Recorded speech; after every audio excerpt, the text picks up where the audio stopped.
मोहम्मद आमिर साहब, खुशामदीद कहेंगे आपको। पाकिस्तान ने जनूबी अफ्रीका के खिलाफ रिकॉर्ड हदफ हासिल किया।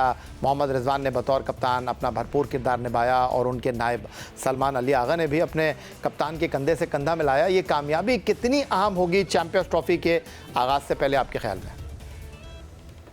देखिए, बहुत ज़रूरी था, क्योंकि जब से चैंपियन ट्रॉफी का स्क्वाड अनाउंस हुआ था तो काफ़ी ज़्यादा क्रिटिसिज्म भी हो रहा था, फिर परफॉर्मेंस भी वैसी आ रही थी। तो एज अ प्लेयर आप अंडर प्रेशर जाते हो, एज अ टीम आप जाते हो अंडर प्रेशर, क्योंकि राइट ऑन द कॉर्नर जो है चैंपियन ट्रॉफी इतना बड़ा टूर्नामेंट आ रहा है और आप डिफेंडिंग चैंपियन हो, तो डेफिनेटली ये बहुत ज़रूरी है। लेकिन आई स्टिल बिलीव कि देखिए, एक जीत जैसे कहते हैं ना कि एक हार किसी टीम को डिस्क्राइब नहीं करती, इसी तरह एक जीत भी डिस्क्राइब नहीं करती कि आप चैंपियन ट्रॉफी के फेवरेट हो गए हो, क्योंकि वो जो चैंपियन ट्रॉफी है it's a different ball game.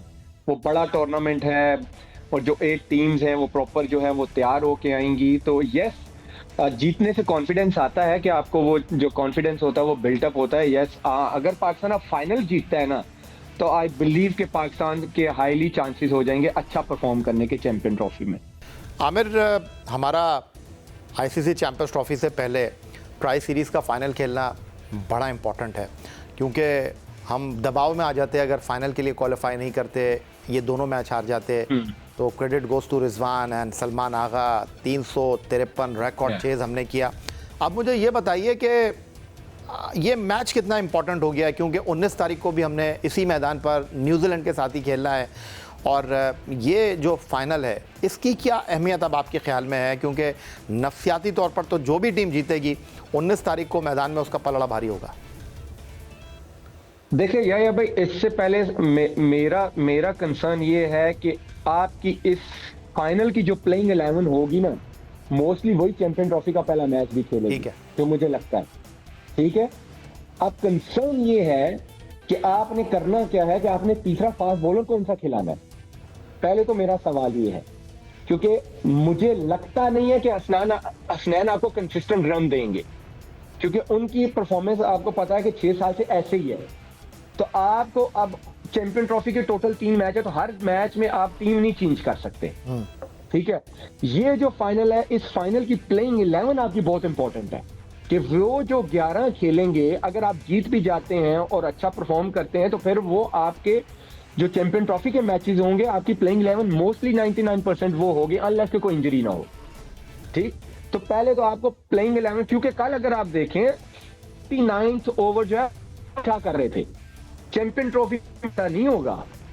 49th over खुशदिल शाह कर रहे होंगे और वो 6 रन पे मैच निकाल देंगे, ओवर निकाल देंगे, ऐसे नहीं होगा। अगर इंडिया के खिलाफ 49th ओवर खुशदिल कर रहे होंगे तो इट मींस कि आप मैच में बैकफुट पे हो। तो आपको पहले तो आपको अपने फास्ट बॉलर्स का कॉम्बिनेशन ढूंढना है कि पहले ये हमारे जो 3 फास्ट बॉलर हैं ये कौन से खेलेंगे। या शाहीन नसीम का मुझे अंडरस्टैंड आता है कि वही चॉइस है, फर्स्ट चॉइस वही होंगे। तीसरा आपके साथ कौन होगा? पहले तो आप अपना प्लेइंग 11 सही करें। जीतना हारना मैं बात की बात कर रहा हूं, जब तक आपका प्लेइंग 11, क्योंकि चैंपियन ट्रॉफी ज्यादा इंपॉर्टेंट है मेरी नजर में। तो मुझे ये बताइए कि हारिस रऊफ को आपने देखा होगा, ट्राई सीरीज से वो आउट हो गए हैं, तो अब सवाल जो लोगों के जहन में है वो ये है कि क्या हारिस रऊफ मुकम्मल रिदम के साथ आपको 4 दिन में 2 हाई वोल्टेज मैच खेलने हैं, 23 को दुबई में, 19 को न्यूजीलैंड के साथ? देखिए या भाई, अगर तो हारिस को साइड स्ट्रेन है ना, तो ये 6 वीक से पहले ठीक नहीं हो सकता। अगर तो कोई हल्की फुल्की साइड खिंची है, कोई मतलब उसको स्टिफनेस फील हो रही है, तो ये एक डिफरेंट चीज है। अगर उसको वाकई ग्रेड 1 या ग्रेड 2 का साइड स्ट्रेन है, क्योंकि ये मुझे हुआ था आज से 2-3 साल पहले पीएसएल में, नो मैटर व्हाट आप जो मर्जी कर लें, ये 6 वीक्स लगते हैं जुड़ने में इसके, उसके बाद इसका रीहैब स्टार्ट होता है। अगर तो उसको ग्रेड 1 या ग्रेड 2 का स्ट्रेन है, साइड स्ट्रेन, तो फिर तो चैंपियन ट्रॉफी मुझे नहीं लगता वो खेल सकता है।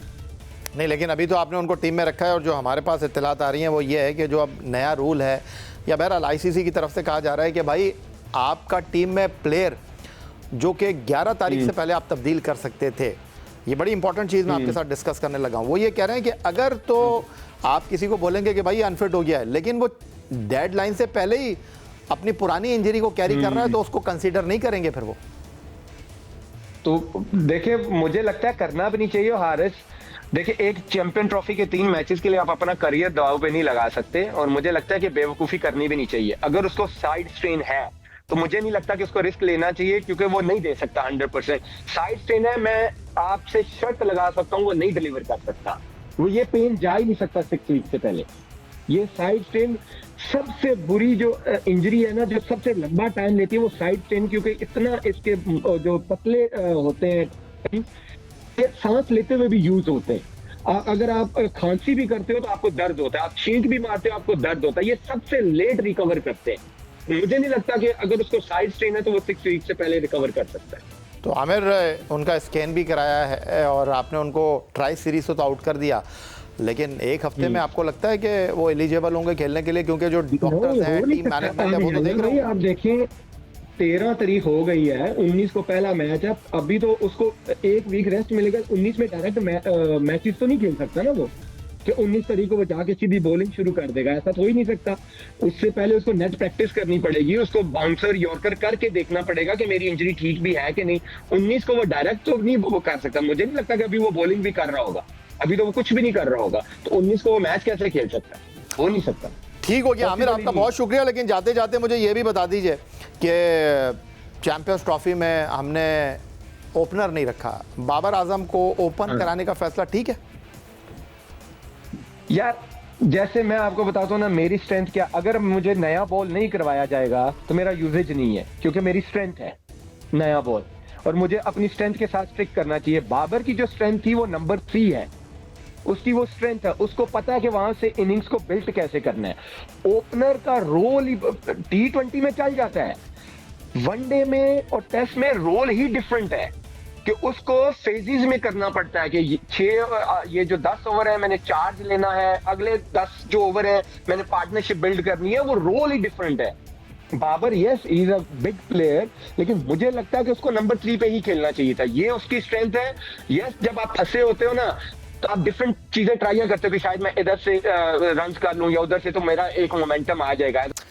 आमिर, आपसे बहुत सारी बातें करनी है, लेकिन जो एक अहम सवाल है जो कि लोग हमसे पूछते हैं, वो कहते हैं कि यार अभी हारिस रऊफ जब इंजर्ड हुए तो आकिब जावेद को टीम में लिया गया, और कहते हैं यार मोहम्मद आमिर को टीम में क्यों नहीं लिया, और चैंपियंस ट्रॉफी के लिए मोहम्मद आमिर को टीम में होना चाहिए। तो मैं चाहता हूं कि ज़रा आप ही इस बात का खुलासा कर दें कि क्यों आपको नहीं ले रहे, क्या वजह है?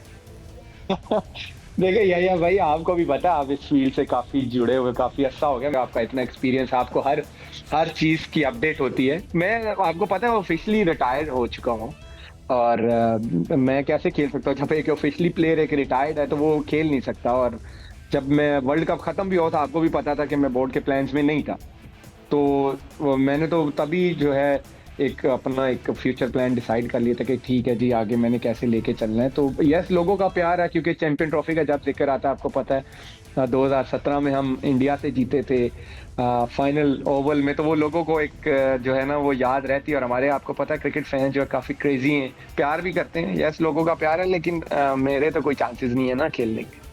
चलें जी, आमिर ने ख़ुद खुलासा कर दिया है कि क्यों आमिर चैंपियंस ट्रॉफी के स्क्वाड में मुंतखब नहीं हुआ। मेरा ख्याल है कि आपको आपके सवाल का जवाब मिल गया है।